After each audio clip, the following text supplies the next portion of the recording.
Welcome, everybody. So this is our Facebook Live about the Vedas Simplified, and and we've got the lovely Alkananda Mohapatra with us today, who will be taking us through this. And sorry for the delay. I think technology was not on our side today. All kinds of problems with, one PC and one laptop not allowing updates on Zoom. And then I thought I would have to do it from my iPad. And luckily there was one spare laptop, and which I'm currently using. So luckily that's worked out. Namaste and welcome, everyone. And we hope that you will find this interesting and worthwhile. I know that Alka here is, she's done so much research over the past 10 years. And as I've explained from my interactions with her, she really is a vast storehouse of knowledge, although she's so admirably humble that she says there's still so much more to learn and know. But still, I really do feel that it is worth hearing her, because I certainly am so fascinated and just awed by what she has shared. So and if you're all open to what she has to say, I'm sure that you may feel the same way as well. I know, Alka, you've done a lot of research on on the Vedas and history and how it's all interlinked, isn't it? So maybe I know that your daily job is in finance, isn't it? Yes, so I'm a business analyst in finance. Yeah, in my free time I do research on Vedas, and it's quite interesting. So before we begin, Athra, shall we start with the Vandana, if you have prepared for one? Yeah. Oh, thank you. Sure. I'd be happy to, since you requested. Then yes, I will honor that. So I'll just get my tantra up. I'll do a Saraswati Vandana. I thought maybe I'd do a Saraswati Vandana. Yeah, and then maybe you're a beautiful singer, so I'm like very keen to. Oh, thank you so much. You're just you're a wonderful Odissi dancer, and you got so many talents of your own as well. So it's my pleasure and an honor to do this. I thought maybe Saraswati Vandana, and you can correct me if I'm wrong, but I think the Upanishads is meant to be a part of the Vedas as well, isn't it? So I thought after this I would sing one more very short Hindi bhajan. It was written by the late Dr. Gautam Sachdev, where you had seen a post about him. So it's based on the Ishkena and Katho Upanishad. Okay. So I'll sing that after the Saraswati Vandana. So I'll start with the Saraswati Vandana. Yeah.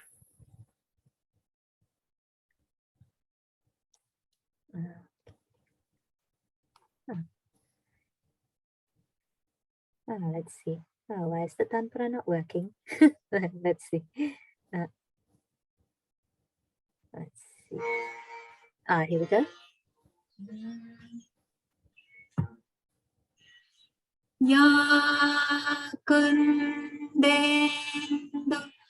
tushar har dhavala, ya shubhravasत्राvrita, ya veena varadanda manditakara, ya shweta padmasana, ya kundendu Tushar हार धवला, या शुभ्रवस्त्रावृता, या वीणा वरदण्ड मण्डितकरा, या श्वेत पद्मासना,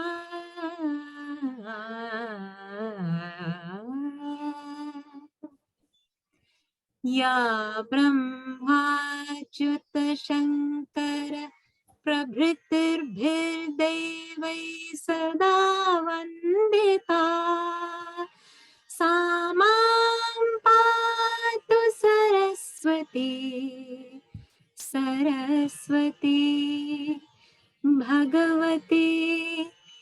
शेष जाड्या पहाड़. Wow, beautiful. Thank That's you. great. And I'll do this one more short version based on the Ken and Kathopanishad by the late Dr. Gautam Sachdev, because I feel that would be nice and appropriate since you'll be talking about the Vedas. It's like the philosophy behind it. So Sure.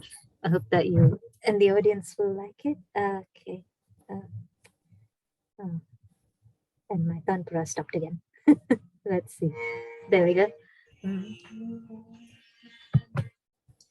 सब ईश का है, सब ईश का है, सब ईश का है. इस चराचर जगत के प्रत्येक कण में, हर जगह जल और थल में, ईश का है वास. इस कारण करो जो भोग, उसमें भाव हो बस त्याग का. रखो न मन में लालसा कोई, न कोई लोभ. धन वैभव किसी का भी नहीं, सब ईश का है, सब ईश का है, सब ईश का है. देखता समदृष्टि से जो अन्य सारे प्राणियों को, आप अपनी आत्मा में और जो इस दृष्टि से है देखता निज आत्मा को. देखता समदृष्टि से जो अन्य सारे प्राणियों को, आप अपनी आत्मा में और जो इस दृष्टि से है देखता निज आत्मा को. अन्य सारे प्राणियों में वह न करता पाप नफरत और रक्षा चाहता है वह सभी की.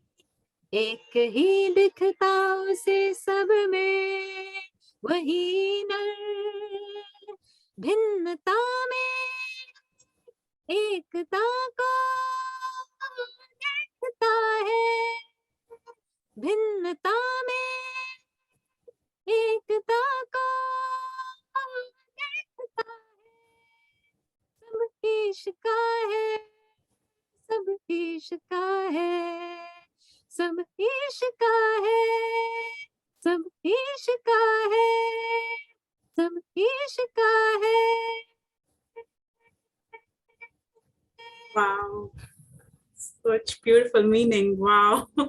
Thank you. Amazing, Thank you. amazing. I forgot to mention that. I know I should give credit to my music Guruji, Pandit Vishwa Prakash ji. He composed the music for this. So, yeah, thank you. And so, yeah, please go ahead, Alkan. Before we start, may I ask a question? As in, how did your journey towards all your research and learning? How did this start? What prompted you to start this journey? Would you like to tell us a bit about that? It's a long story, but long story short, so I came to London 15 years back, and due to some personal reasons, I had a lot of time for myself as well. So London as a place, it's beautiful because the time that I got after work and to understand Vedas, my Guruji said that you need two things. One is that you have to find your guru. And second is like you need to have some vairagya. Like even vairagya are of different types. Vairagya means you are still passionate about life, but you're not attached to anything. So that is a very amazing state. And luckily, I had vairagya early on in my life, which was shanik. One of the vairagya types is like, it's not forever, but it was momentary, but even that really helped me. And luckily, I also found my guru, which I'll show in this presentation, who helped me understand Vedas. And since then, it hasn't stopped. I'll show you what I mean. And I hope like everybody finds their own guru, as well as have any form of vairagya, either knowingly, that would be more better to understand these concepts, and then, be more curious to understand this.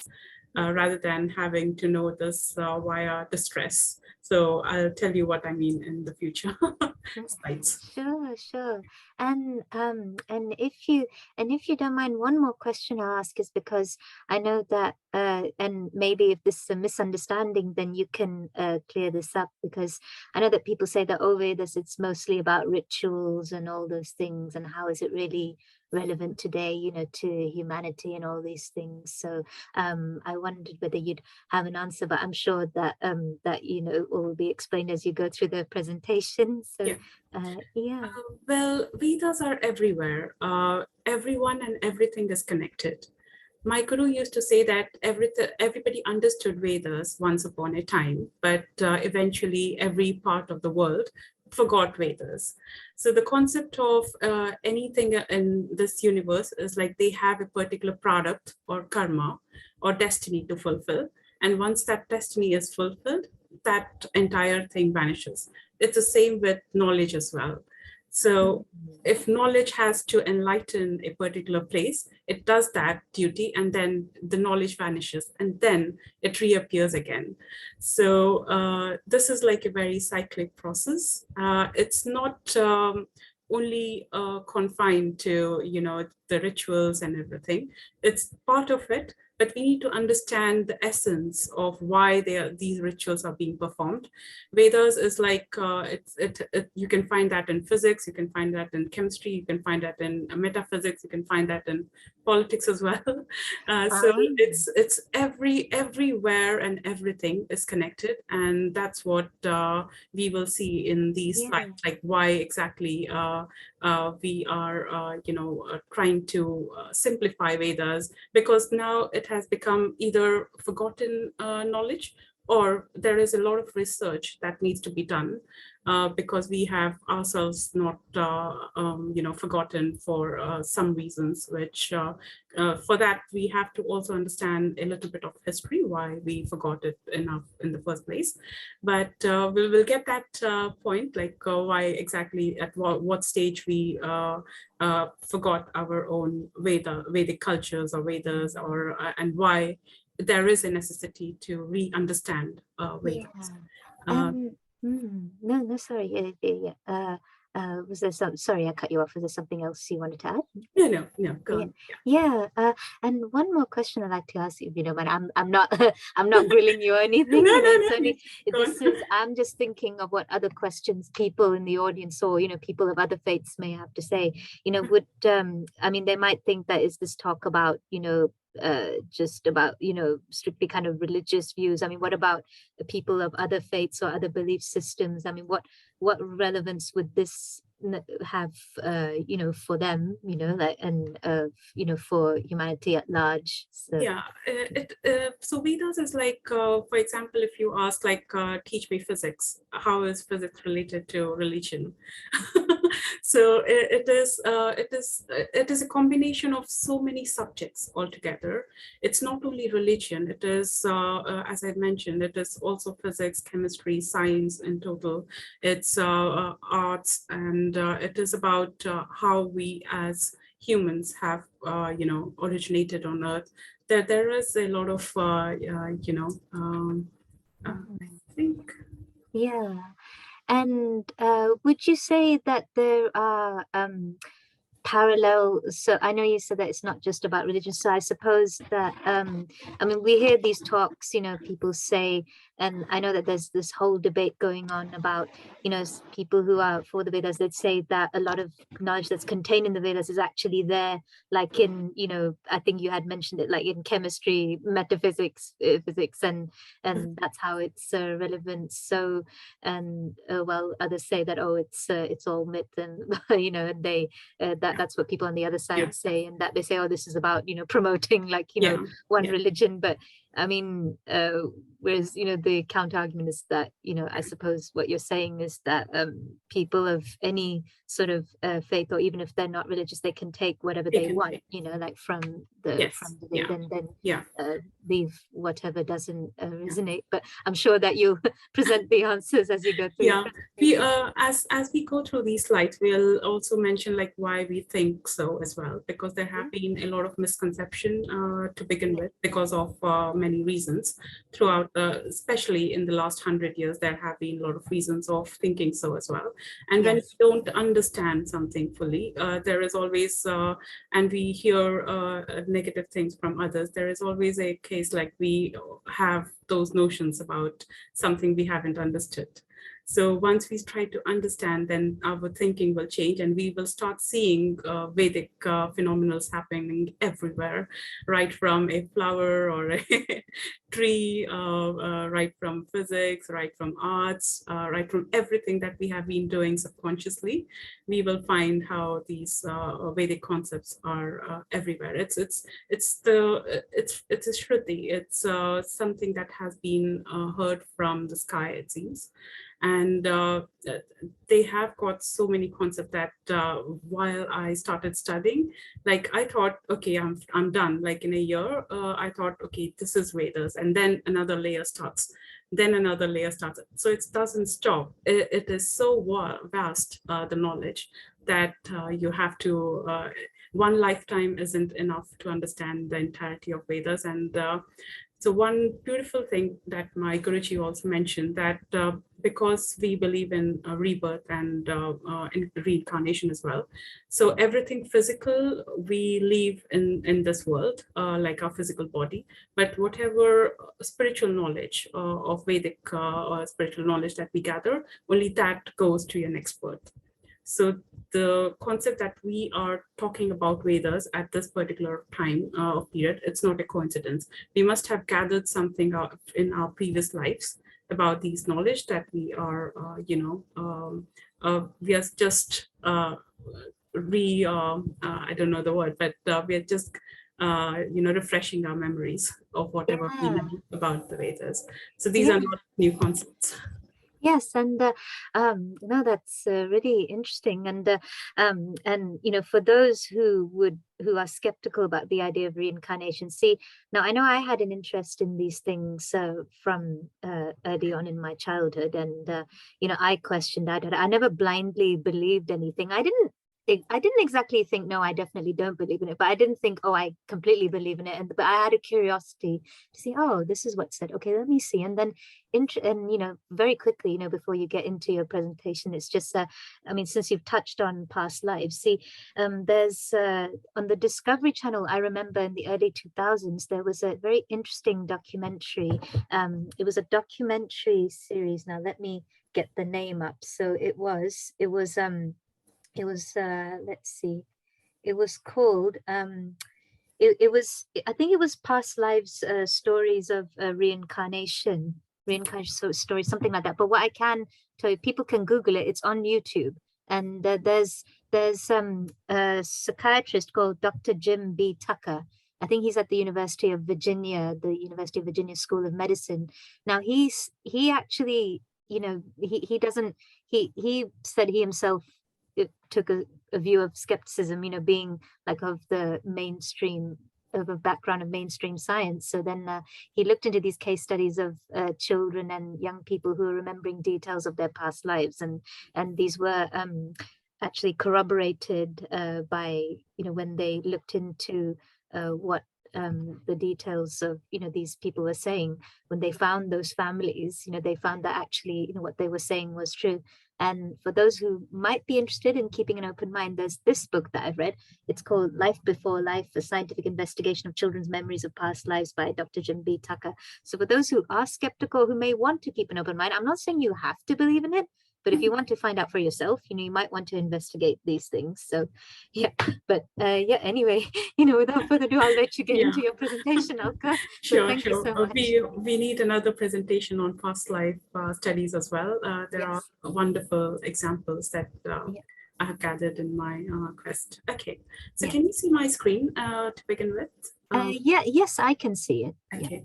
And please stop me whenever there are questions, or I'll stop after each Yeah, and I can see that we have Lalit Rauji with us, welcome. Yes, namaste, welcome. So, namaste, welcome. So yeah, if you have any questions, you can feel free to say so. Yeah. Okay, so when we start with the Vedic concepts, I want to thank my Guruji, who is Sri Kripal Jagat Guru, Sri Kripalji Maharaj. So as I mentioned, I knew him when I was in India before relocating to India as well. Sorry, London as well. But I never understood what he was saying or in his pravachan, whatever he was mentioning. But after coming to London, I think something changed. So there was more silence or more detachment that I had experienced that made me actually understand what he was actually saying. So I'm very thankful for all the knowledge that he has shared. I have other gurus that I made on via YouTube as well, which I'll be showing in the future slides. So the things to understand is Brahman, Jiva, Maya, the concept of karma, the concept of rebirth, the concept of moksha, the concept of Brahma, Vishnu, and Shiva, the concept of Soma and Agni. And there's a beautiful myth about Samudra Manthan, which is ocean's churning, that we need to understand in detail why it is important for all of us.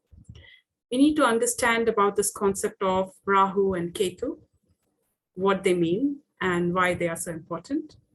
We need to understand what Vedas are telling us about the Fibonacci or the fractal sequences as well. And we need to also understand Brahma about time, what is Kalpa, what are Yugas, so concepts like that.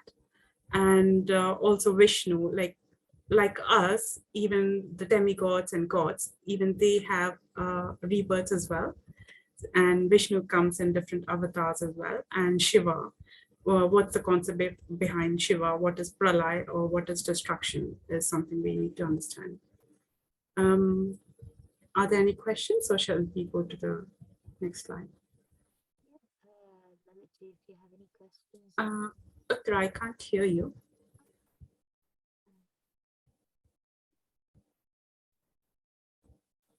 Can you hear me now? Yeah, I can hear you now. Yes. Yeah.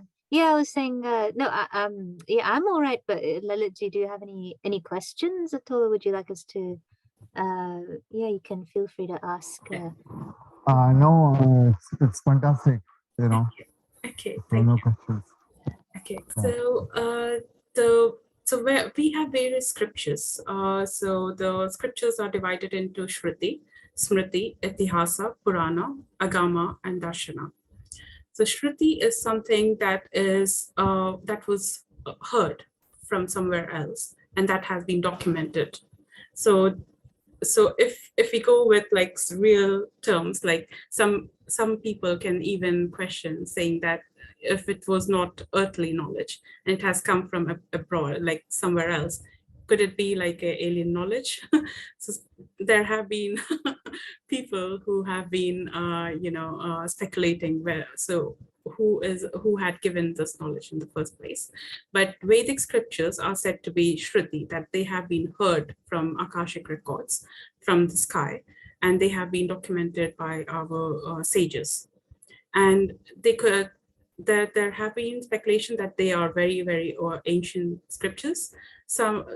So modern historians, they were saying that it's only 2000 or 2500 years old, but there have been other theories as well, and they say that it's way ancient, like more than 8000 or probably more. So we won't go into the timelines of when they were written and so on, but Shruti is always the Vedic concepts, and Smriti is whatever has been remembered. And Itihasa is like we have like major epics like Mahabharata and Ramayana, they are Itihasas. And we have Puranas, Agama, and Darshana. So these are various scriptures. We will try to keep all the slides very simple. The Vedas, my Guruji used to say that Vedas were, initially they were all one Vedas. all documented in one. But then as time passed and human life span was decreased, like for example, now we are in Kali Yuga, and it is said that the average time frame of each person, each human in Kali Yuga is the lowest, which is about say 100 or 120 years is the maximum that people are living in Kali Yuga. And those people can't understand everything. And because this is a knowledge that comes from our past life as well. So we need to use all our lives and all our product to understand the Vedas in their entirety. So currently Vedas are divided into 4 different major Vedas, which is Rig Veda, Yajur Veda, Sama Veda, and Athar Veda. Yeah. And each of these 4 Vedas are divided into 4 different parts. So each of those are divided again into, say, Rig Veda, for example, is divided into Samhitas, Brahmanas, Aryanakas, and Upanishads. So each of them are again divided into Upanishads. So going back to your question, what Upanishads are, they are the final parts of each of these 4 Vedas. And they contain the mystical and philosophical teachings of the Vedas in total. So they are like the essence. If you understand one, then you get curious to understand the other. So it's like layers and layers of things. Like you think that you understood everything, and then another layer comes up, and there's lots to understand, which is like so fascinating. So we touched upon Upanishads. They're called Upanishads because they were taught by the gurus or the teachers. So students used to sit down with their teachers to understand that. So Upanishad, near, down, and sit. So it's the combination of few words. And okay. So if we just keep everything very, very simple and very high level, what Vedas are trying to tell us. Vedas are telling us like there is something called as Brahman, which is the universal principle or the ultimate reality. So we also can call him Paramatma. So the concept of Brahman is very, very important in Vedas. So it says that everything in the universe is Brahman, it's ultimate reality.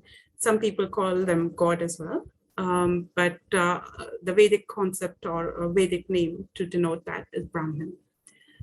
Another concept is Jiva. Jeev is a body or a living being.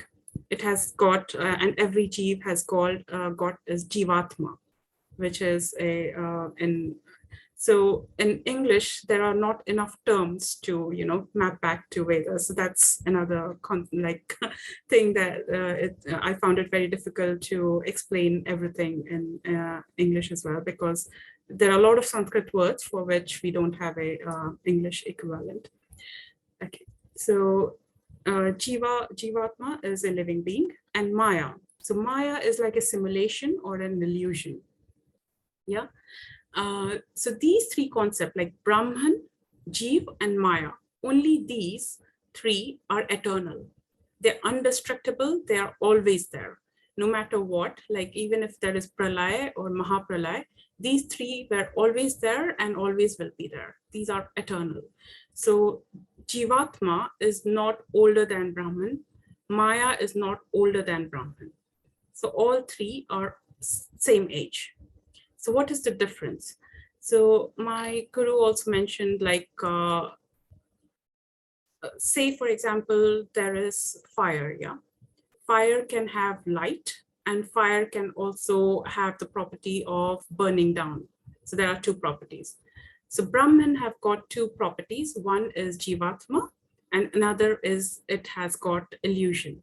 So that is why these 3 are indestructible. You cannot destroy Jivatma, you cannot destroy Maya as well, because both of them are kind of power, like power or energy of Brahman. So these 3 are always there. They are eternal, and our human soul or a soul that is there in any body, it's unborn, it's eternal, it's everlasting. It cannot be broken down as well. So it is like the smallest of smallest of smallest thing ever that could be found in our human body. So what we like, for example, if we are meditating, everybody thinks like they have understood or they are speaking to their soul, but then it could be like they are just talking to their minds. They are all only talking to their intellect. It could be that they are only talking to their senses.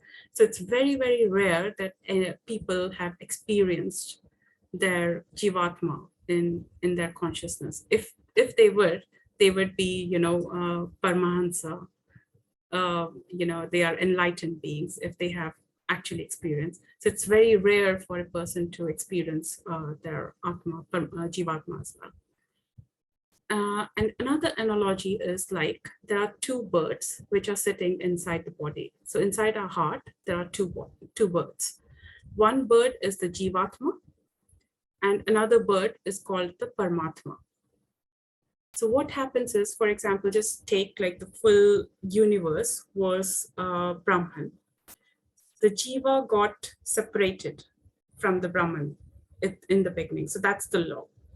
So whenever the Jivatma gets separated, a tiny part of Brahman, Paramatma, also goes with it.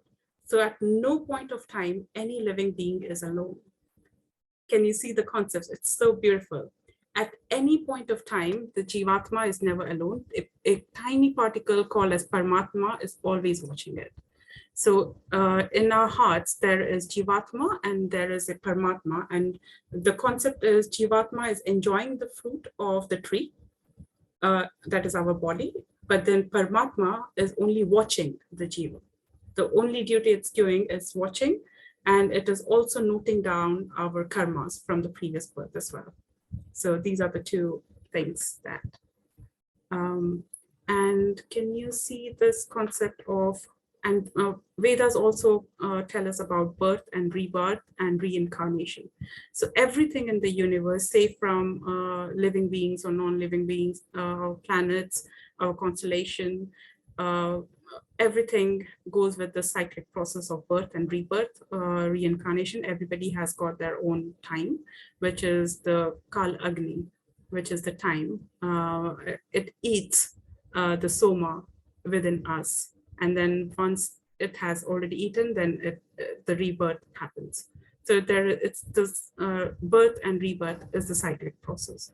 So the first Vedic concept is Brahman, Jiva, and Maya. These three are eternal. And whenever Jiva separates, Jivatma and a tiny part of Brahman called as Paramatma, they always go together until Jivatma is back to Brahman. So, and the concept of birth and rebirth and reincarnation is also key to Vedas. So is it a bit understandable till here? Yes, I think for me, definitely because... Yeah, but I can't hear you. Oh, yeah, I can, yeah. Can you hear me now? Yes, yeah, I can. Okay, yeah. For me, it is understandable, and no, it's wonderful because and it's not at all to boast. I mean, I'm just there's so much to know, but I think I've been fortunate and blessed to have taken an interest in this, from my early 20s. I never disbelieved in it or dismissed it in my childhood, but I think a little bit like you, I think I had similar reasons for starting my own journey, trying to find out, and look into these things. And I came across my Sanskrit teacher, Mr. David Stoller, to whom I am extremely grateful, for teaching Sanskrit. And it's thanks to him that I was able to, better understand, the Bhagavad Gita and some excerpts from the Upanishads that he put in, and other texts, including even even the controversial Manusmriti. We won't get into that, but some bits of that people may not like some bits of it, but there are other parts that do have philosophical concepts. But not getting into that. I think in terms of the it is understandable for me because it's like, well, even I admit, even when when I didn't study this thing, I used to think, and I would think that, well, like 7 colors of the rainbow, 7 colors of the spectrum, they come from light. So when you think about, and I know that you probably touched on it, when you think about phenomena in nature, if you think about it, then it's like a microcosm of the macrocosm. And so I thought, well, if 7 colors of the rainbow come from light, that means that even everything that seems different and seems separate come from one sort of reality or something. And so, and even when you think about an author writing stories, like, you said the jiva, the jivatma, watching the other bird, the Paramatma, watching the Jivatma. It's almost like if you were writing a story, say you were an author and writing a story, in a sense, the author who's written the story, and there are these different characters that are in the story. Yes. There's, it's almost as if the author or the reader is, you could say the reader or the author is the one who's kind of watching the characters, which, that's so as above, so below. As above, so below. There's so many microcosms that can, when you think about it, you could argue that it gives you an idea of what the macrocosm is. Sorry, Lalitji, I think you were wanting to say something. Yeah. So I just wanted to say, can you hear me? Am I audible? Yes, you're audible, Lalitji. Please go ahead. Yeah.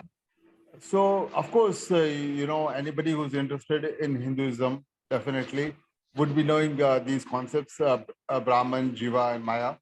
But what I want to stress upon is the fact that Jiva, I've heard really being used in colloquial language.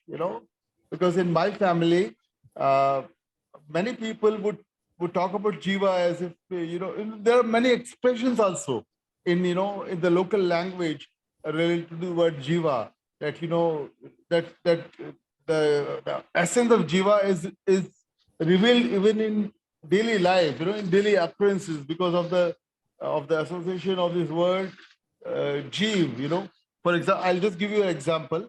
For example, in Rajasthani language, there's a word called Dora, which means difficult. So Jeev Dora is like, my life has been made difficult, like, or like I'm feeling uneasy, so uneasy, like for example, it's not like what would be the approximate translation of this expression Jeev Dora? It could be something like, I'm feeling nauseated, it's not headache, but more than that. Okay, so what is that expression? And then another expression which I've been hearing ever since my childhood is Jeev. The mere word Jeev, like Jeev nikal gaya. Suppose like it's like Jeev nikal gaya, so it's like that person has died, Jeev. So very much of this whole concept of, because to use Jiva in a kind of a day-to-day life occurrences, in colloquial language related to daily life is really difficult, but still people do use it. So not only it's fascinating how people have remembered everything, even though we say that nobody remembers Vedas or Vedas are going away, but it can't go away because it just gets stuck into your subconscious memories. And because this Vedic knowledge is not the knowledge from just one birth, it's knowledge from your past birth as well. Definitely. So definitely. But it just stays in human memory. Yes. But only worrisome aspect is that maybe the young generation doesn't know about the deep significance of these words, because for them, unless they have studied this the whole essence of Hindu. They will know because I'll tell you why they will know in the future, because we are coming into this 10 years or this decade. It's very crucial, and everybody will try to re-understand Vedas. I'm saying this just out of emotion. I've done some research behind it. The concept about Vedic knowledge is that people only understand them under 4 circumstances, which I mentioned to Uttara long back, I think. One of the circumstances when a person is really distressed, they will try to understand the Vedas. The second concept is if the person is curious, they will try to understand the Vedas. third concept is if a person wants something, like wants money or wants wealth or something for their own motive, they will try to understand the Vedas. And the fourth concept is due to good product, they will automatically be born into certain circumstances or certain families. So they are fortunate enough to understand the Vedas. But we will go into the Vedic astrology concepts later. And this entire decade is quite crucial on it. And people will the prediction is people will definitely start to re-understand the Vedas again, beginning from, all the younger generation as well. But our, thing is they shouldn't try to understand it because of some distress. They should try to understand it because of curiosity.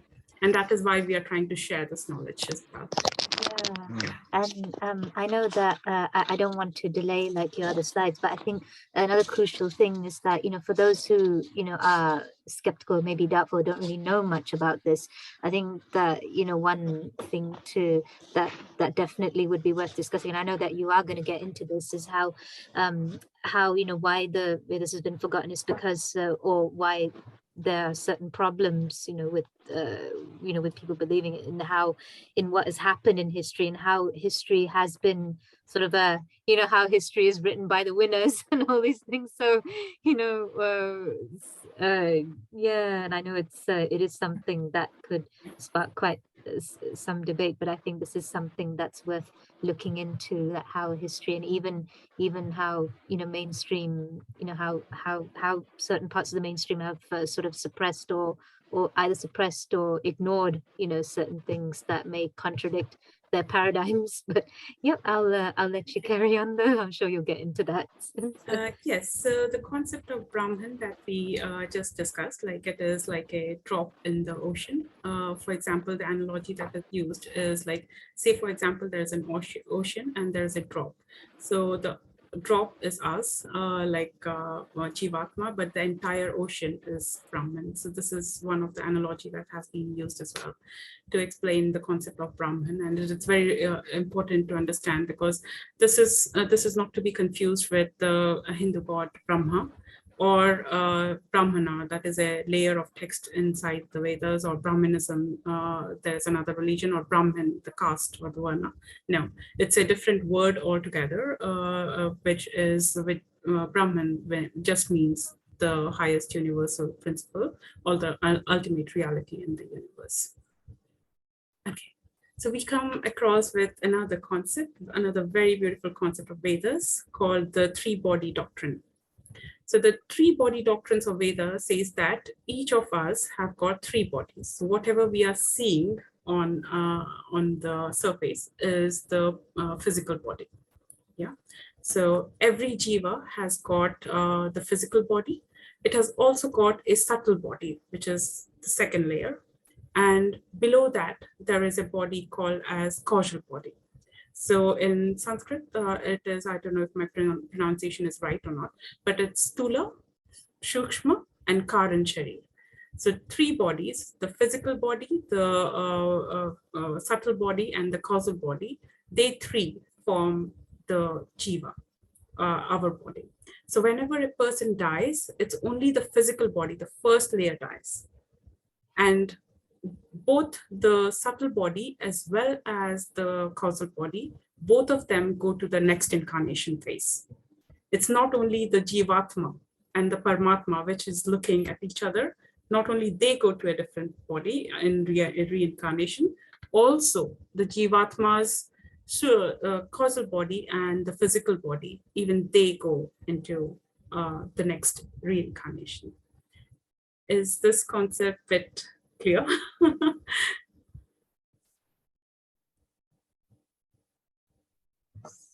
Yeah, I think for me it's quite clear. And Lalita, is it all right for you?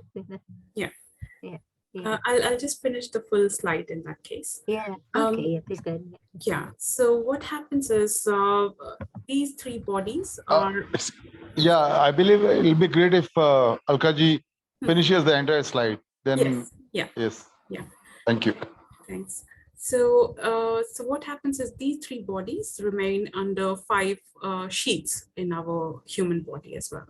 So we shouldn't confuse between what is five koshas then. Five koshas are different, like it's not different, but these three bodies are living in the five koshas, yeah, or five layers inside the body.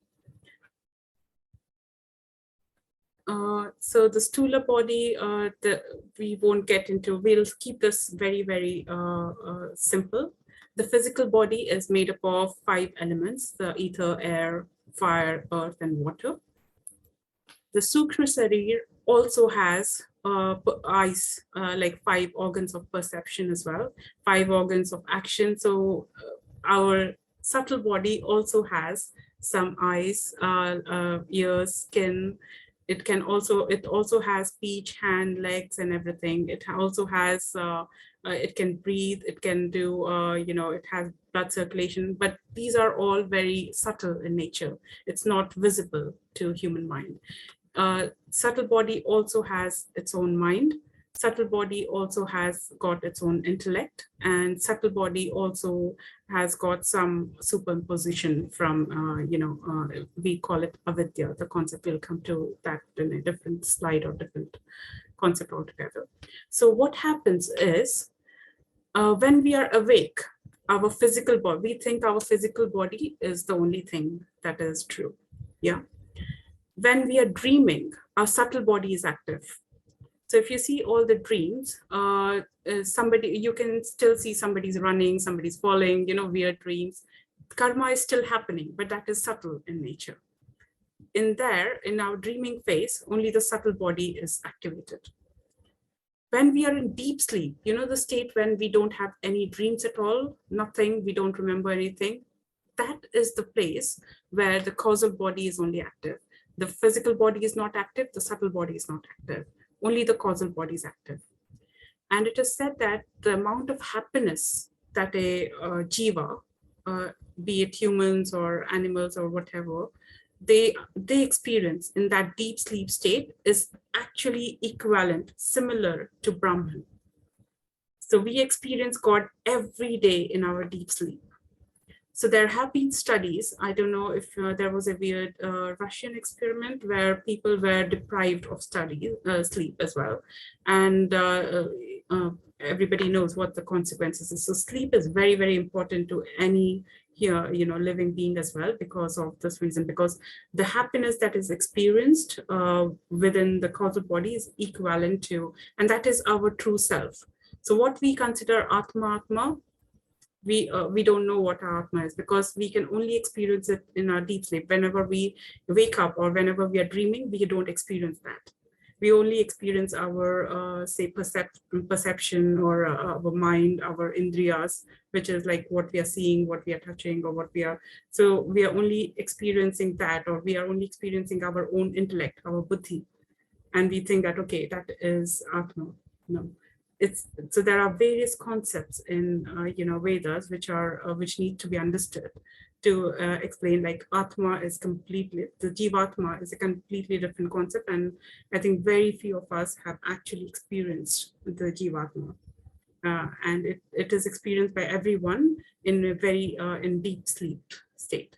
And okay, yeah, I'll explain about karma, and I'll explain how we get back to these three body doctrine again. So shall I go to the next slide? Okay. So there is a concept called karma, which is our actions, which is very, very important in these concepts. I'll explain this, and then again, I have to probably go back to the three body doctrine again. The concept of karma is we have infinite lifetimes. Yeah, it's not only 10 or 15. So every Jivatma has got infinite lifetimes. All the results of the infinite lifetimes are, for example, just say that it is stored in a bucket called as Sanchita karma, which is everything. Yeah. subset of Sanchita karma is called as Prarabdha karma. So this could be, say, a karma of 10 births or 15 births or whatever, but it is just a subset. It's a tiny part of this infinite lifetime births, Prarabdha karma.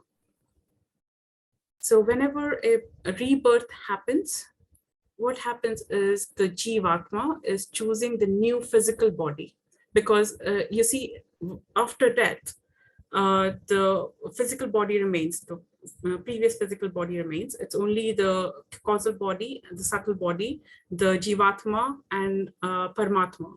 All of these are looking for a new body, and the new body, whatever is chosen, is based on Prarabdha karma. So the Jivatma chooses a new body where it can fulfill that particular Prarabdha karma.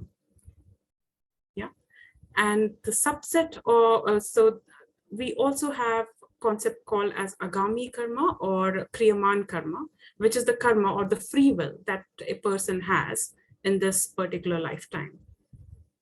So this is our free will. This is our Prarabdha karma. And Sanchit karma is the karma of all lifetimes that we have, the infinite lifetimes that we have. Is this clear?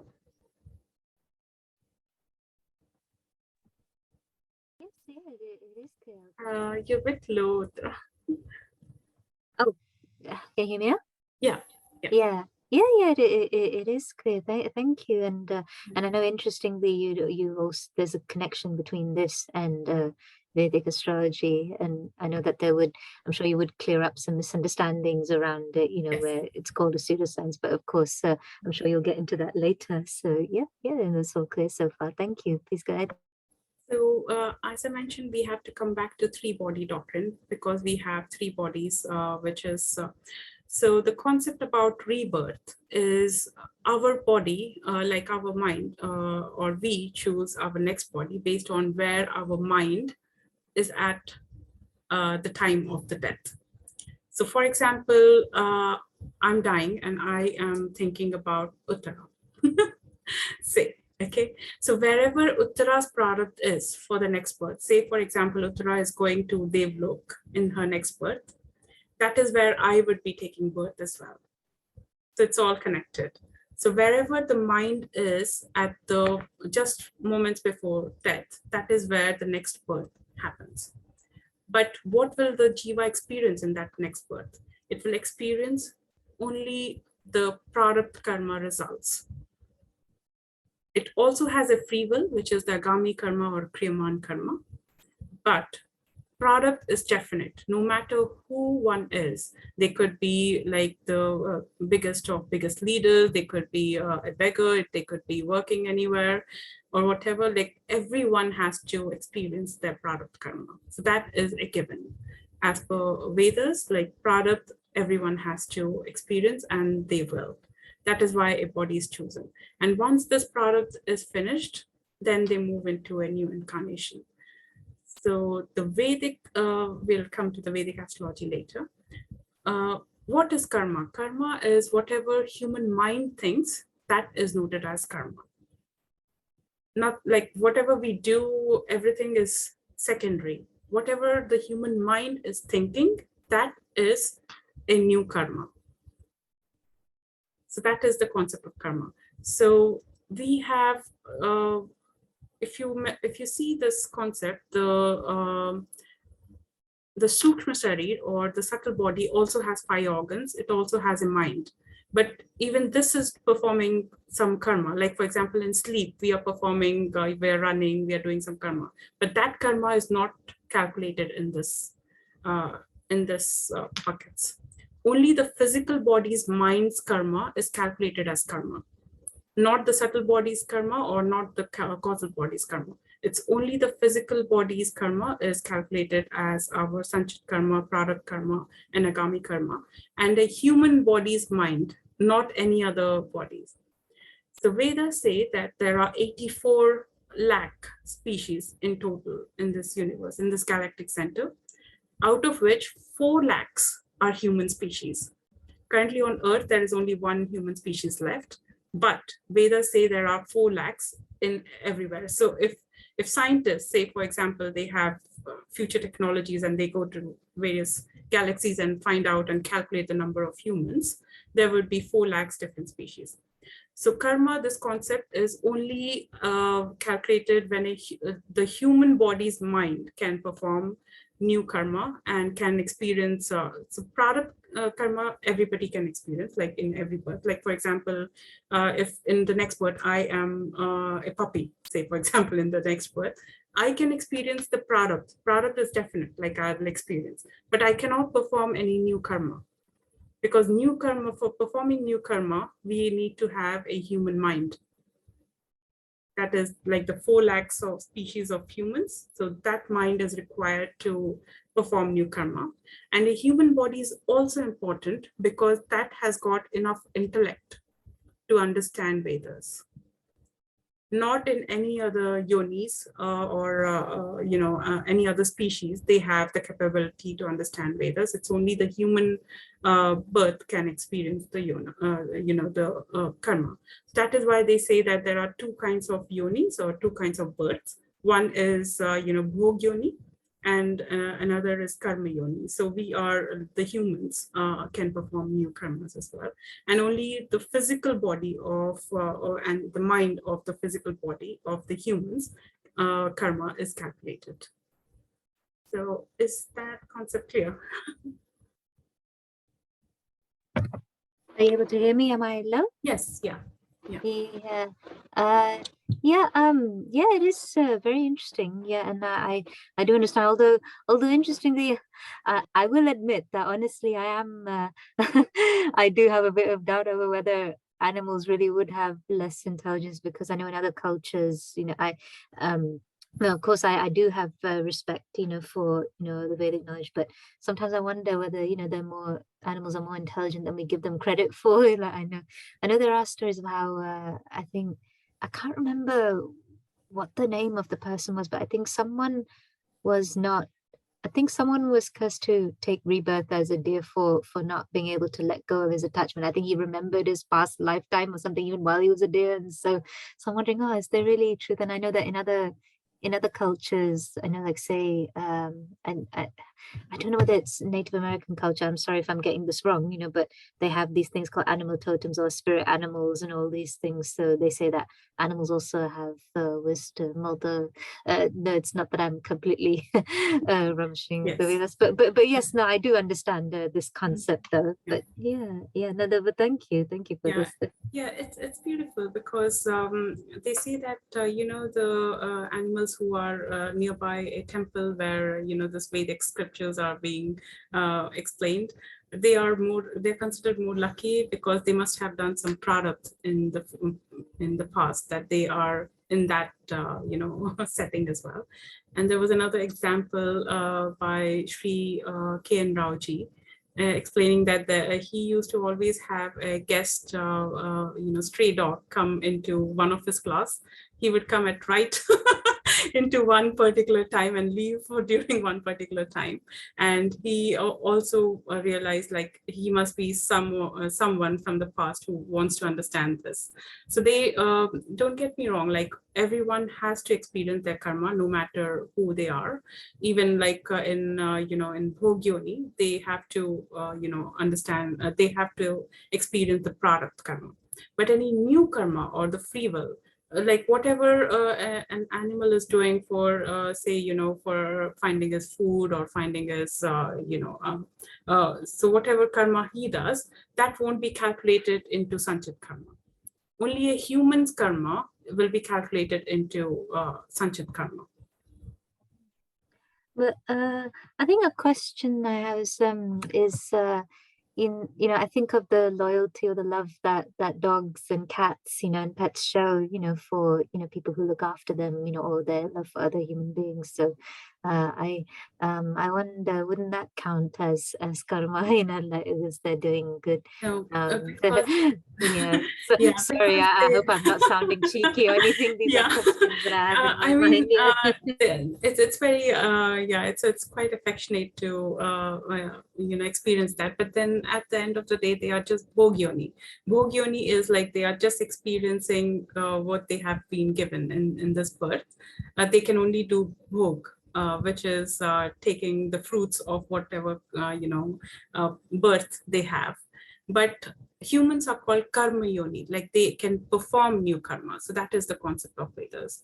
So that is why human karma, human birth is important, because what happens in human birth after birth is like you can finish off prarabdha karma, like bit by bit by bit. And probably there will come a stage where you'll finish all of your sanchit karma. That's like a very hypothetical state because it's infinite karmas and you're not performing any new karma in the birth. So your frequency will match with Brahman frequency, and you will experience the happiness of, Brahman. The happiness that we all experience in our deep sleep, we will experience in the waking state. And that is a very beautiful concept of Vedas as well. But it's kind of a deeper understanding. So let's keep it simple here. That we have Sanchit Karma, we have Prarabdha Karma, which is a subset of Sanchit Karma. And we also have a Agami or a Kriyaman Karma. Kriyaman is also the Kriya that we are doing. And there have been various Kriya meditation, which is based on your breath. Because breath and our mind, our intellect are all connected. So when we do Kriya Yoga and when we are mindful, we know that what free will we have if we are choosing. So Prarabdha Karma will give you like various scenarios in your lifetime. But if you're mindful, if you're doing Kriya Yoga, if you're Kriyaman Karma, you are very mindful what you would be doing, you would choose the right path of this, promise of your birth. So that is why being mindful and your free will becomes very, very important. So, do you have any other questions, anyone?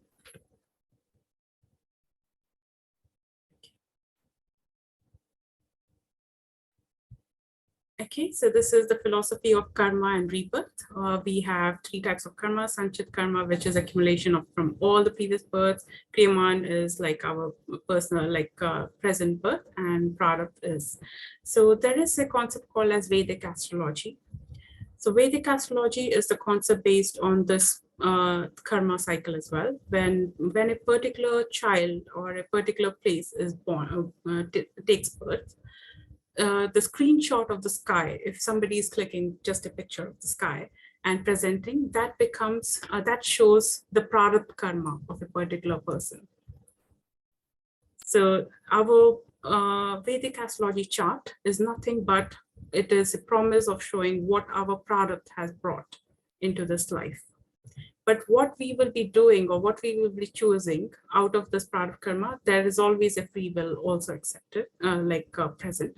So that is why no astrologer in this world can 100% say what your future will be, because your free will or your agami karma is also working, in that. But having said that, prarabdha karma is for sure, like everyone will experience their prarabdha karma.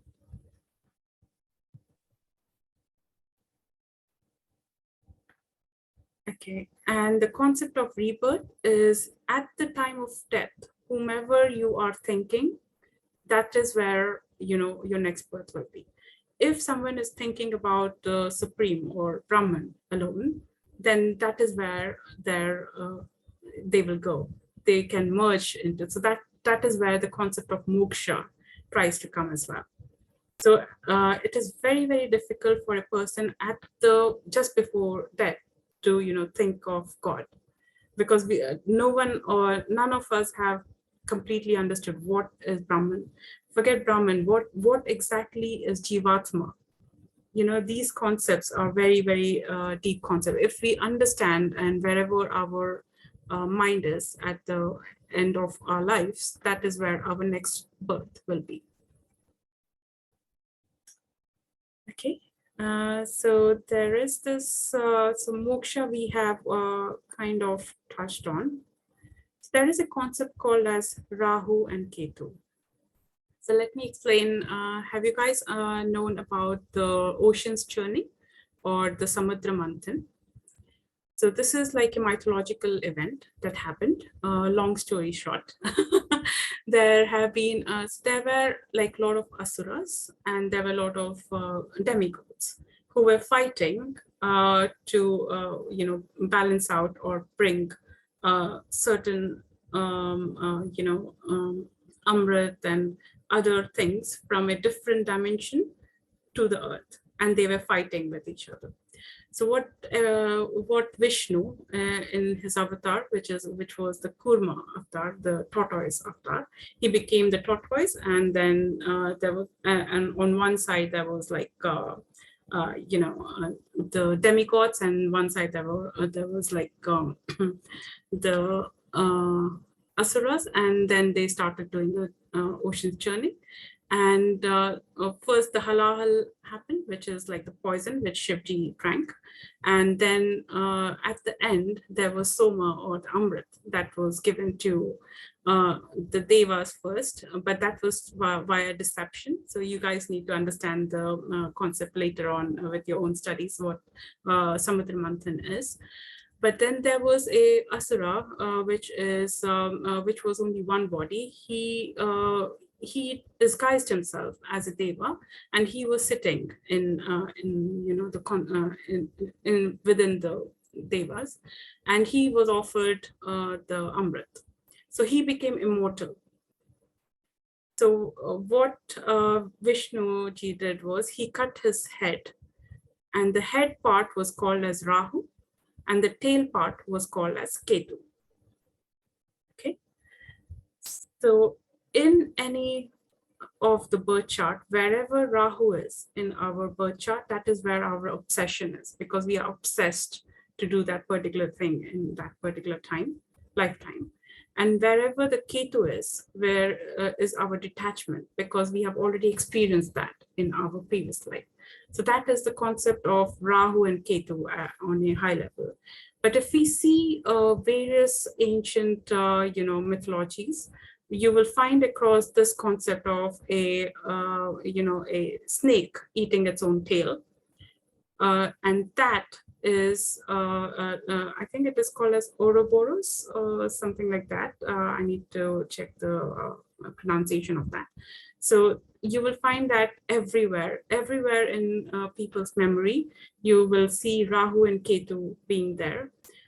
You will find on people's, even if you go in London, various people on their doors have got this Rahu Ketu, or they will have like a lion, and then there is a snake eating its own tail. So they have that. If you go to Bank of England, the doorways on Bank of England, they have got two snakes going upside down. And that is also the concept of Rahu and Ketu. So people have remembered that somehow in their memory. And it is very important to understand what is this, because they show us eternity, and they also show us the concept of fractals as well. Fractals or Fibonacci. So I don't know if I had let me share a picture of, can you guys see this? See this picture? So if you see, the tiny parts of this picture is exactly same as the bigger parts. So remember we were talking about the microcosm, and so whatever is above is below. So that is the concept of fractal. And this infinite, so for example, if this is our our lifetimes, our infinite lifetimes, and we are only living this particular part in it. So whatever what we have done in all the lifetimes will also repeat in this lifetime, and we will be keeping on repeating our life patterns. That is the concept of Vedas, or the fractals as well, because it's based on Prarabdha karma. If we are getting birth and we only have to fulfill our Prarabdha, we have a free will. But if we are not mindful, for example, we are not performing any new karma, we are only experiencing the Prarabdha. So what happens is there is a high probability that in birth after birth, we are only experiencing the same circumstances in our life, and our life pattern is the same. If you see the entire picture, or if you see a little tiny bit here, it will be exactly the same. And that's what Rahu and Ketu are doing. They are just repeating. They are, fractal is nothing but showing you how to draw infinity in a piece of paper. So is that concept understandable? A lot of new things I'm learning.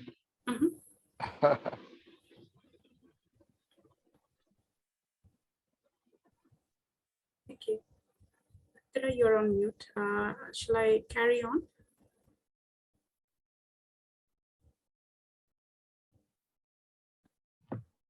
Yeah, you can please carry on. It's all so interesting. I mean, yeah, with the Rahu Ketu, I know that from what I've looked at as well, and I know you already know this. It's sort of like a balancing kind of act. It's an axis, but I'm sure you'll get into that at some point later. But yeah, it's also fascinating. So yeah, please carry.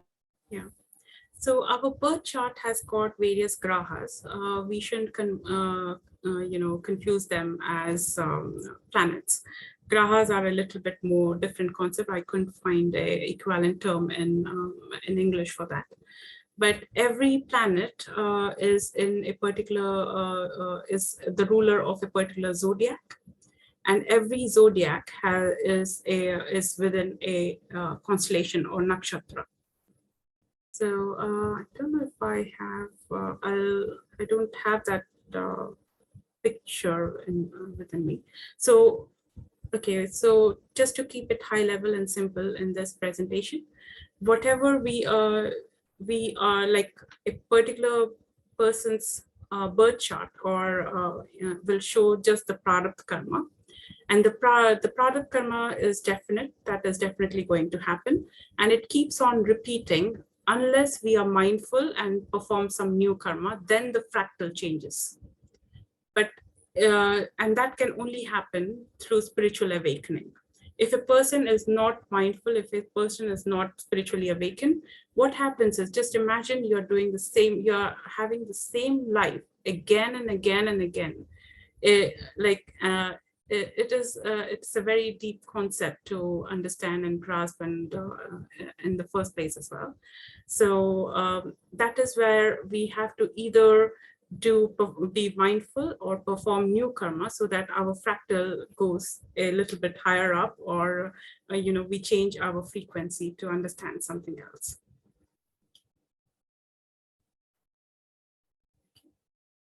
We have a concept called as Brahma, Vishnu, and Shiva.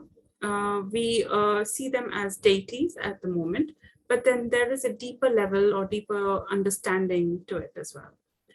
So what happens is Brahman, it's like universal reality. It's like one, yeah.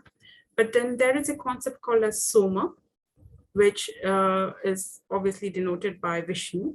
And there is also Agni, which is denoted by Shivji.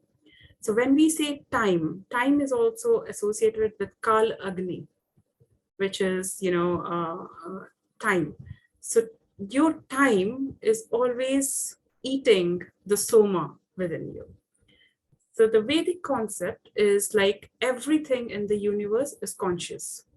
Be the earth, be the the stone, be the water, everything that we think are non-living as well in scientific terms, everything is conscious. But the level of consciousness is different in all of us. And if a particular person, a particular object or particular person has got Soma and Kal Agni, so the time always keeps on eating, Soma. And once that happens, then a new, reincarnation happens. And so what Vedas are saying is like Brahman lives through us. So the concept to understand this is, the universe is denoted by Brahma. So just imagine like there was a Brahman. You need a little bit of, imagination, as well as, I'm not able to put this in, proper English language because it's not explainable as well. So when in Brahman, it keeps on expanding. Every time the Vedic concept is like nothing stays idle at any point of time. It keeps on moving here and there. Nothing is stays still. Say, for example, the planets, the constellation, you, me, nothing is always stable. Everything is, our mind is always here and there, so even the planets up there, they're always moving. And Brahman lives through that. And the entire universe is denoted by Brahma. The concept of, the time is, or the destruction as well, is from Shiva. And Soma, or life, is denoted by Vishnu. And there is a concept called as Ekapada, Aja Ekapada, which is nothing but a combination of all, Brahma, Vishnu, and Maheshwara as well. Is this concept a little bit clear, or? Yeah, I think for me it's clear. I think even for those who, who may not, necessarily want to see these, the Trinity or these deities or the Trimurti, they don't want to see them as real, as necessarily real. They're more like, I guess they're more like, you could say that they're like representations of, the creation, preservation, and destruction, of everything that exists, everything in the universe. So even for those who don't want to see it in purely a religious term, even from a symbolic point of view, they can see that this is what it represents. So thank you. One small point, Alkaji and Uttaraji. In many places, Brahma, Vishnu, and Mahesh is used instead of Shiva. They're the same thing. It's like just calling the different names for the same thing. Like they are not separate. They are the same concept. For example, if we are saying sun can, provide light, and sun can also burn something. So, but ultimately it's sun. So Brahman is the same concept. There are different energies that we are speaking about. So one's energy is destructing something, one is, sustaining life, and another is creating universe so that Brahman lives via us. So the concept that I am Brahman means that Brahma is living via me in this universe. So there is nothing in this universe which is devoid of Brahman. Everywhere and everything has got Brahman, irrespective of religion, irrespective of what faith they believe, or, so that is where the Vedas is like a universal religion rather than, particular religion, because we feel that everything and everywhere, Brahman is present. Okay. If you don't mind me adding one more thing, it's like you're a bit slow. Oh, sorry. Are you able to hear me now? Yes. Yeah, like, and I hope you wouldn't mind me adding one thing is that, you see parallels, similarities and other kind of concepts. Like I know with even the Native Americans, they have this concept that, everything in nature is conscious. So there's it's a similar kind of concept. And interestingly, there's I think there was an Indian scientist called Bose, and there was another European scientist. I can't remember the name of that European scientist. I wish I could remember, but it was some European scientist somewhere in Europe. I can get the book, The Source, and I can share it later, that they found some very similar things, that they found that plants actually have consciousness, or they have feelings, because I think when both Bose and the scientists, they discovered this by accident. I think the European scientist, he was using a lie detector machine to test the water. He was testing something. He was trying to observe something to do with the water content of plants, but by accident he found that these plants started giving off quite a lot of how do you call it? I think there was a spike in sort of this response, and that, oh gosh, this is terrible. I'm forgetting the technical terms. It was to do with some activity. I think it was to do with some, goodness, I think it was giving off some sort of electric signal that the machine picked up. So it indicated that they were feeling distressed, whenever he was intending to do something to harm the plant, and even other plants felt empathy for the plant that was to be harmed. And so, and even just from your thinking, even just from your intent to harm them, the plants picked it up. That European scientist discovered it, and Bose also discovered the same thing, as a very similar thing as well. So that's really interesting, that if you look at what they call, well, I know people call it fringe science, but then I think if people were to just look beyond, if they were to look into the so-called fringe science, they would see the reflections of this that may actually show some sort of evidence to support this thing. If people do their own research, then they can find this out for themselves. So no, thank you, Alka. Beautiful concept from Vedas that everything and everyone is conscious, but the level of consciousness is different. You see, like the consciousness could be the awakened conscious, like when we are awake, that type of conscious, or it could be in a sleeping state, whenever we are sleeping or dreaming. That is a different kind of consciousness. In deep sleep, there is another kind of consciousness that is active. So there are various levels of consciousness that is mentioned in the Vedas as well that we need to understand. So, for example, a rock, it is conscious, but the consciousness in it could be like in a sleeping state. So what we experience is it might have more of soma. So Kalagni takes more time to conquer a amount of stone.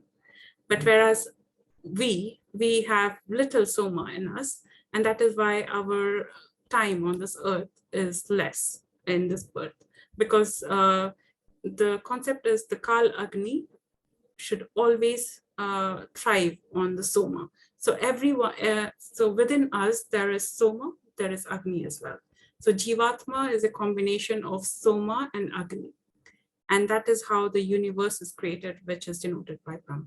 So that is the concept, so our earth must have got more of Soma. That is why it is there for so many years, billion years as well. So that is the concept. So these are all energies, and all these energies, they develop in causal level first. So there's a concept called as primordial, that is in a very deep state, sleep state, where these energies are formed. And then there are other energies that sprout from them in the subtle world, and then the physical world. So we are a combination of whatever has happened in the causal world and subtle world, and then us. So for us to be forming, something must have happened in the causal realm, then in the subtle realm, and then in the physical realm. So, and that is why the concept of Maya is very interesting to understand. So what are we? Are we actually present, or are we not present? So that is where it gets a bit deep. So the time kala is eternal. It is like something to, it is a term to describe something that is eternal. Yeah. And can you guys see the screen? So what Vedas have said is like everything is cyclic. Every kalpa is, so now they have made Brahma, Vishnu, Maheshwara as actually people, or they have given a name and face, and they have associated themselves as, because our perception is we are humans, so we can only perceive certain kind of things. So so Brahma has got a day of Brahma is called as Kalpa, and I can't see the first slide. It is, so these many trillion years is like the entire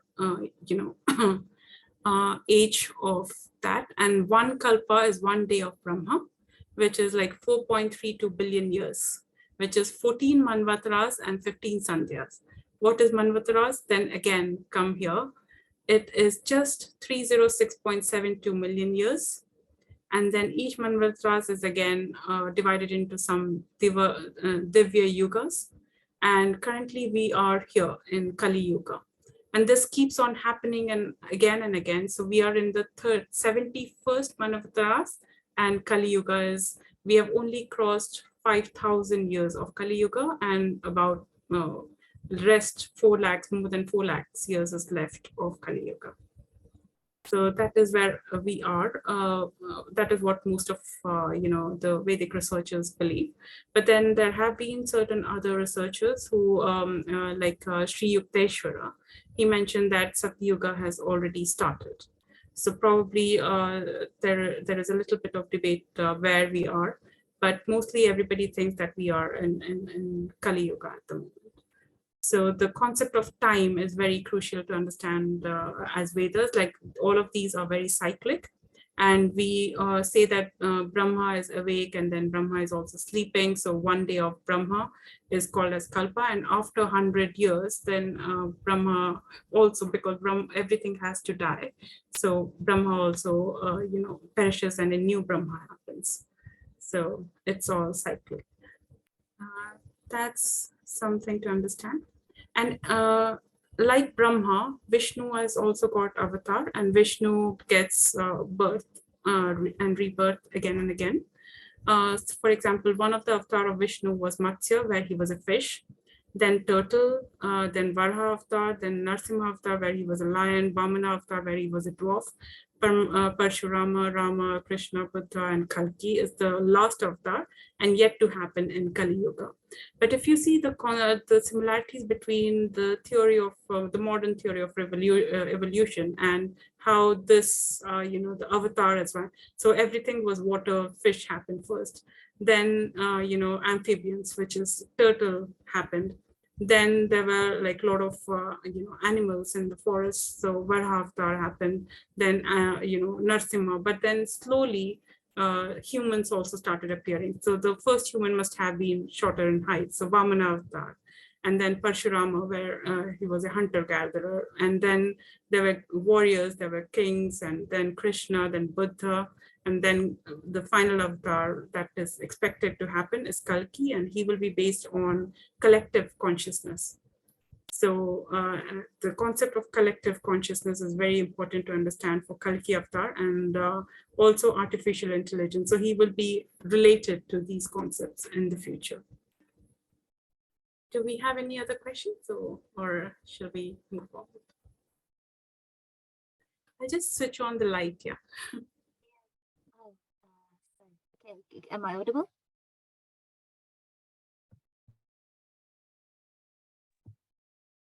Sorry. Oh, yeah. Good. Am I audible? Yeah.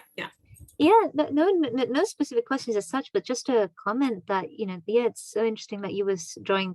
I have heard of that parallel between, the Dashavatar and evolutionary theory.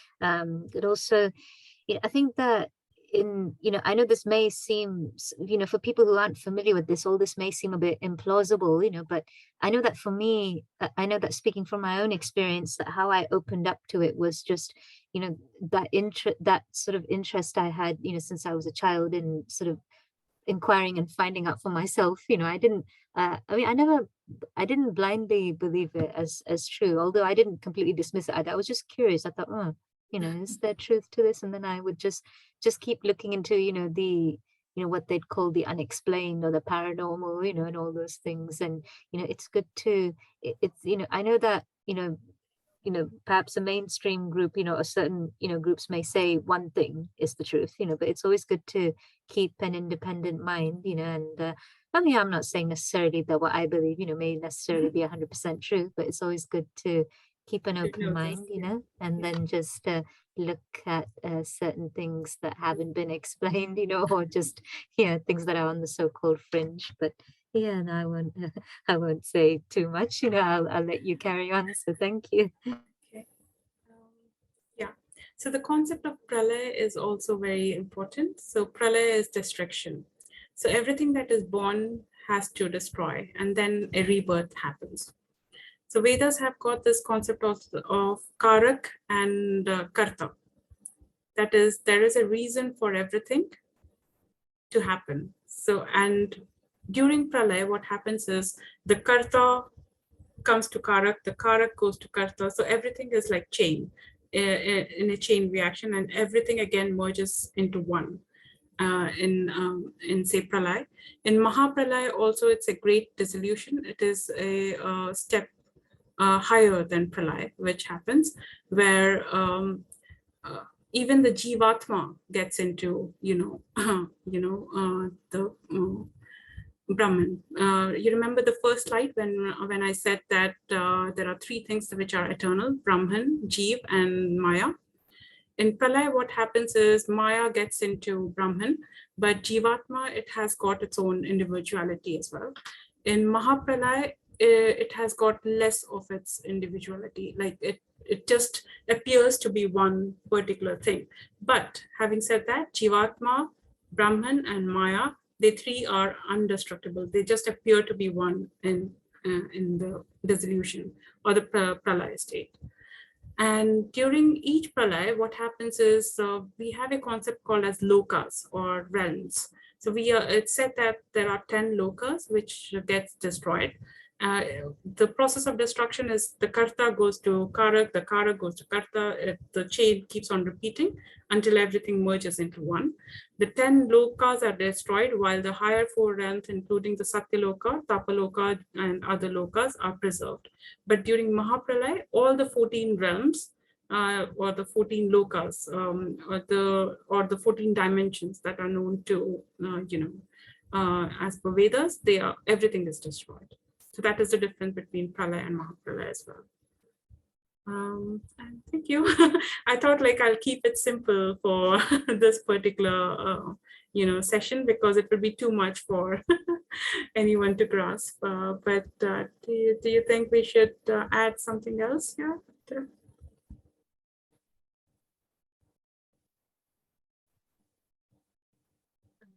I audible? Yeah. Yeah, I am. Thank you so much. It's slow. No, you're slow. Sorry. Oh dear. I think it's the sound on this laptop. I have to unmute myself twice in order to be heard. That's the pattern I've discovered. Yeah. Am I audible now? Yeah. Okay. No, I just want to say thank you so much, Alka, for this really intriguing and in-depth presentation. Even though I know you said it was simple, I mean, I really enjoyed the depths of all the information that you presented. Yeah, the depth and the breadth of what you were sharing with us. Yeah. So thank you so much. It really is so fascinating. I mean, I know you've touched on bits to do with Vedic astrology. Perhaps I know because I know that we have some time, quite a bit of time has lapsed. I would have loved to go into it, but maybe that can be for another session. Yes. But I mean, what I would say is that I know that it has been termed as a pseudoscience, and I know that it may, for people who don't believe, that and of course this isn't about imposing anything on people, as we know. People are free to take or leave whatever they want. We're just presenting this, and then these are some ideas, and the quest for truth, is something that's sort of ongoing. People can believe whatever they want, but as far as I'm concerned, with Vedic astrology, I know I personally was convinced of it when certain things happened, I think in my life about 10 years ago, and even again recently, when certain sort of sudden events occurred. And when I looked, the first time a sudden event occurred about 10 years ago, when I looked at the chart, well, rather when I looked at what had been written, certain predictions that had been written for me at the time when I was a newborn baby, it was pretty scarily accurate. I was pretty, what they called, freaked out. Like when I thought, how is it that this something so specific, was and quite unusual was predicted for me, and it happened to be true. So then I mean, I had meant to look into it. I know that it took me like a few years in order to really, start to look into it, because it looks like such a large, vast, complex subject.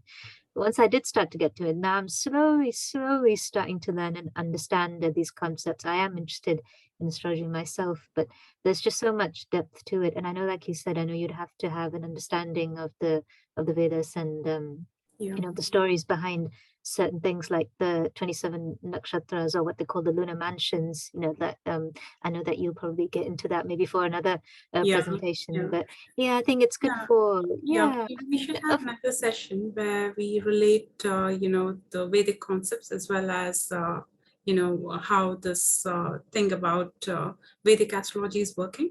It says that it is said that Vedic astrology are eyes of Vedas. And why is it said that? Because we as humans, our perception is limited. We can see only certain range of colors. We can perceive certain amount of things. To perceive Vedas in total, we don't even have the language present. That ancient Sanskrit might have been, either lost or not many people understand that. So our perception is less. But to understand something, so Vedic astrology is called the eyes, or, it provides us the higher perception to understand the Vedas. It makes us very curious, how this particular birth chart, which we are calling as product, is working for us. And when we start to understand that what we thought of as myth or mythological stories, they're actually working in our own life. And that, makes one realize, okay, what is going on? Why is something that we thought mythological is actually working? Like, I'll give you a small example. Like, there is a story about Revati. I think we spoke about in one of the sessions. So this princess Revati, she goes to a different loka or different dimension with her father to find a suitable groom for her. The father asks, like, who is the suitable for my daughter? And they only spend like 2-3 minutes in that loka. But Brahma says that please go back to Earth very soon, because 2-3 minutes in my loka means you must have, this, if we go to this, so she was in safe this Manvarataras. When she came back into the earth again, various Divya Yugas had passed. So when she came, it was Dwapar Yuga. And at that point of time, only Balarama was there who was suitable. And because she came from a very different Yuga to a different time altogether, her height was very tall, her perception was tall. Okay, so this is mythology that we know. And say in particular person's chart, we see certain planets in this particular constellation, which relates to this mythology. What happens is we can predict that that person has got something to do with traveling, because the mythology is concerned with travel, space travel, or also with time dilation. Either the person is too punctual or too late. So there are various concepts behind the mythology. If we understand the mythology, it also works in the chart. And it is happening because everything is a fractal. So these things must have happened in the past for that to be true and valid in our own lives as well. So that's it's a deeper study that one needs to do. Yes, there's so much to it. And I know, like you said, that, our birth chart, various types of charts, it's literally a snapshot of what the sky looked like, at the time, at this precise time and location of our birth. And then if you really look into, the 12 houses, the positions of the planets, they explain certain things in our certain aspects of our personality and of our lives. And it seems that, what is said about us knowing what our particular purpose is in this lifetime, you'll get a clue, you'll get an indication of that, when you haven't known your chart, like say in my example, when I didn't know it too well, later on when I got to know certain things about myself or certain events happen, when I look back, I thought, okay, these things, when astrologers would look at it and they would say things about my past, and I say, oh, you're pretty spot on there. And also even in terms of, my inclinations, what my desires are, what career I'd like, it is there in that, and, I am a person who wouldn't, just blindly believe something just because I was told that this is how it is in my childhood. These are conclusions that I've come to myself, from my own experiences, from my own independent thinking. So it's creepy really... when in 2020 when there were two planets. So the birth chart is like the static chart,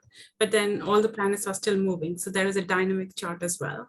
So when the dynamic chart is superimposed on the static chart, there is a prediction that can be given. And what happened was the sky in 2020, it was similar to the sky 400 years back. So if we understand the concept of fractal, like whatever happened is going to be repeated. So if we study the particular sky when it was similar in the past, if it was similar in 400 years back. So what happened 400 years back? There was a war in Europe. So people could predict from that in 2020, there were people like some of the known astrologers, they could predict that there might be a war again in Europe, because 400 years back, there was a the 30-year war in Europe that had started. The new banks were starting, so there will be something with the banks in coming as well. There will be some things like enlightening as well, because the first Bibles were being written at 400 years back. So if we go back to so the concept is wherever, if you see the particular sky and understand when exactly in the past the sky was similar, and you understand the history of what happened in that time, so similar events are going to repeat. So that's the concept of fractal. So everything repeats itself.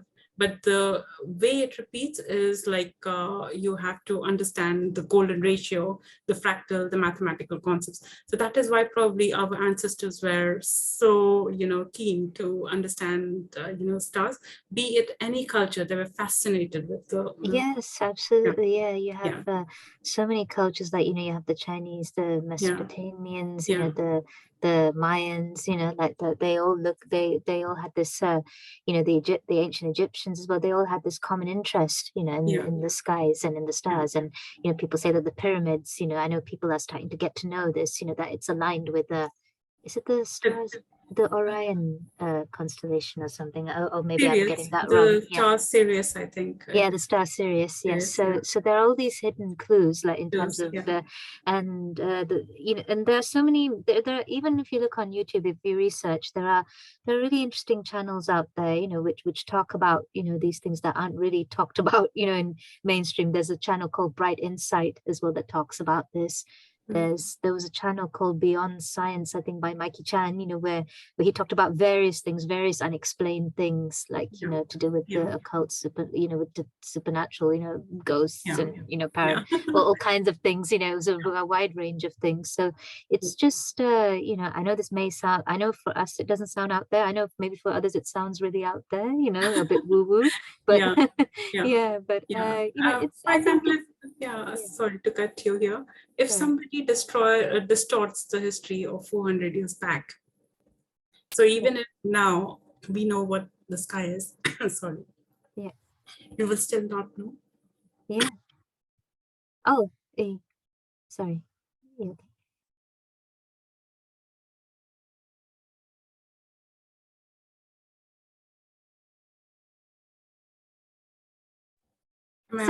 Sorry, carry on. Sorry. Yeah. Sorry. Yeah. So if somebody has distorted the history, and if somebody is predicting from this, thing, they won't be able to understand the past. So that is why understanding the correct history is also important. So it all links up, Yeah, I'm thinking maybe it would be good to do a series of videos on this, whoever wants to listen, like, whoever's open to it, they can listen, and, they're welcome. Or, of course, we also welcome questions as well, and any constructive feedback, and it would be interesting to have a debate or a discussion. It's, I think, debate and discussions and questions, I think they're all key part of, trying, just learning. And yeah, definitely, I think I'd love to do a series of videos with you, but thank you so much for sharing your insights. Lalitji, was there any questions you had, or anything you wanted to say or add or something? Well, Alkaji has made a wonderful presentation, and a lot of new stories, for example, this Rahu Ketu story, it's like I have reheard it in a different, manner. So it's a wonderful presentation, and definitely as we all spoke about the fact that the new generation needs to know about these concepts, because the very fact that you people are in UK, and you are talking about Hindu philosophy. I believe even closer at home in India, people need to, especially the young generation, because the older generation knows a lot about it, okay, because it was part and parcel of their daily lives. But I feel with the advancement of technology, I believe more and more young generation needs to really embrace this knowledge, this wisdom which our Sanatan Dharma is offering. So I'm a bit worried about this thing that it's not many people, especially youngsters, are taking interest. So I believe with this kind of videos, definitely a positive change will take place, and more people will take interest in our Hindu philosophy. This is what I really can make out from this presentation. Sure. Yeah, no, thank you, Lalitji. Yeah, I think that, yeah, I do understand the concern, although I do feel quite hopeful because I think that it looks like, around, across Because the globe, people are taking an interest, in these yeah, things. Sorry, please go ahead. and another small point which I want to make, and maybe if you offer your views, is that, for example, in I don't know about UK, but I believe, as I've done French language, I believe in France there's the whole tradition of philosophy, whereas in our country, India, it's of course religion is there, but uh, it has got more to do with singing some songs or things like that, but or maybe that concept of moral science might be there, but philosophy as a whole is not being taught, which is a kind of a worry aspect, because if it's taught, then maybe alongside Western philosophy we can also study Indian philosophy or Chinese philosophy or Japanese philosophy, and so this might be the reason why the youngsters in India currently are not interested in philosophy, or maybe philosophy of religion, or other aspects, because it's uh, maybe they feel it's too boring, or too out of context, or too very much unlinked with the present generation. And this is what I'm talking about, the young people, young kids, and whereas youngsters, youngsters or people who want to make career really feel that they would find more jobs with other fashionable avenues, which yeah, so something needs to be done to solve this conundrum, that okay, that Yeah. this can be interesting, and then you can get a kind of meaningful employment also with by studying Yeah. philosophy of religion. Exactly. I mean, the thing that I came across 10 years back is not only these concepts, like I also got curious to understand why we were not aware of this concept. Like, why was I not aware of these concepts? Like, I did all my schooling and everything back in India, but I only understood the concept of, say, the simple concept of rebirth. I understood here after coming to London. So what made me, like, the first 20 years of life, I had no clue about any of the Vedic concept. So why this happened, I did research on that. So what I found out is, like, we can't understand Vedic concept just by understanding that. We have to understand a little bit of history behind that. So that is why we have to do both the studies in parallel to understand why we, or anyone, like, why these concepts were hidden from us. So that's where understanding a little bit of history is also important. Yes. Yeah, and I think maybe what I know my personal view is that, yeah, that's definitely important, absolutely. I think it's nice to I sort of imagine like how what would help is, um and I know maybe it is already being done, like it's just drawing parallels between our philosophical concepts, like our Vedic philosophical concepts, and also the similarities between that, and concepts in psychology and philosophy. Like they talk about mindfulness, and it's similar to the idea of meditation and all, that, and just like being centered, and the parallels with other philosophies as well. So I think by kind of talking about the parallels, the similarities between these things, I think that would kind of help, would hopefully make it, more, it would bring it more into context, for the younger generations. They'd see the relevance of it. As and I know that Alka, I know you've done research, on how, earlier people like Carl Jung, and Freud, how they, how certain concepts they probably did take, like from from our ancient concepts, and I mean, not that that's an insult to them, I know the good thing was that they brought it to the West, but it's it's a good, I know, again, it kind of links in with what you're saying about understanding history, so definitely, everything's connected, various similarities between philosophies across the world, and and trying to shed more light, on the Vedic philosophy and its relevance, for people, and hopefully that would get our younger generation interested. And I know that there's no right or wrong kind of way. I know other philosophies that have similar concepts are good, but it's good to know. It's good to have some exposure to the ideas, to Vedic concepts as well, that hopefully they would be helpful for people of today. I think we should just avoid anyone to be from the distress category and then coming to understand Vedas.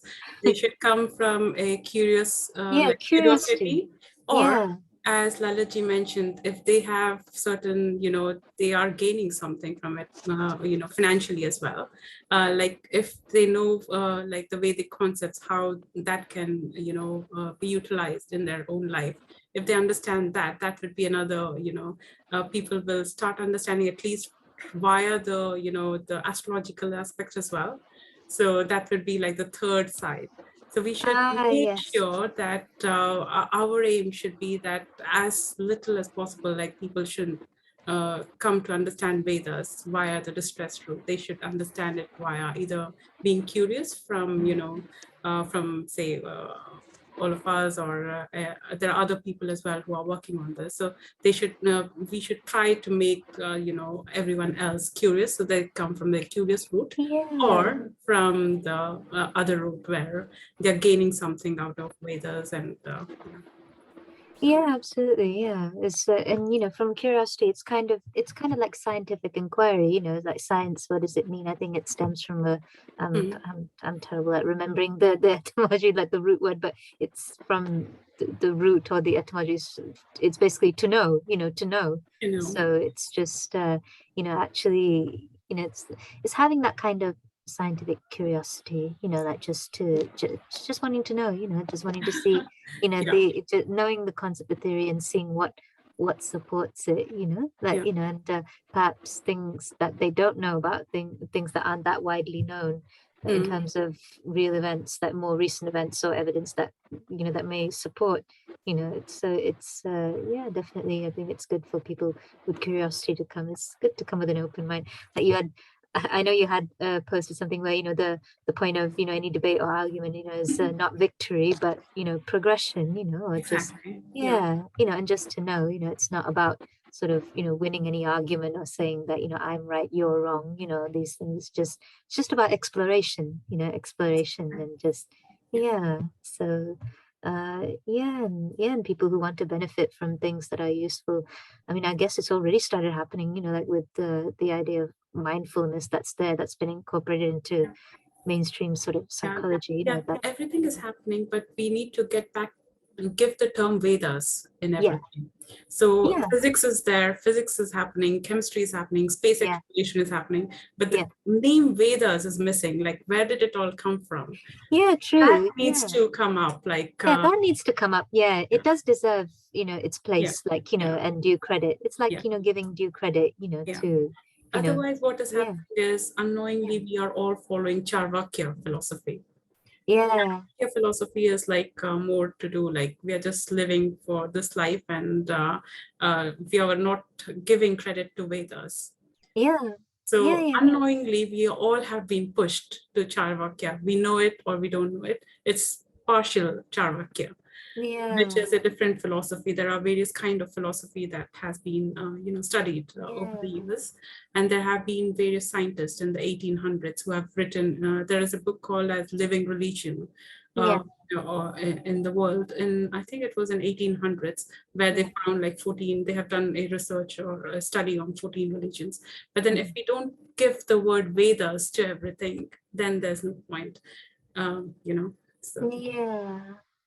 Although I know that we say that in our Sanatana Dharma that that we give space for everyone, like to exist, that people who want to follow the Charvakya philosophy, they also have their place as well. So I guess every belief system has its own purpose, I suppose, like, because there's a multitude of various belief systems. I'm not sort of being cheeky or anything.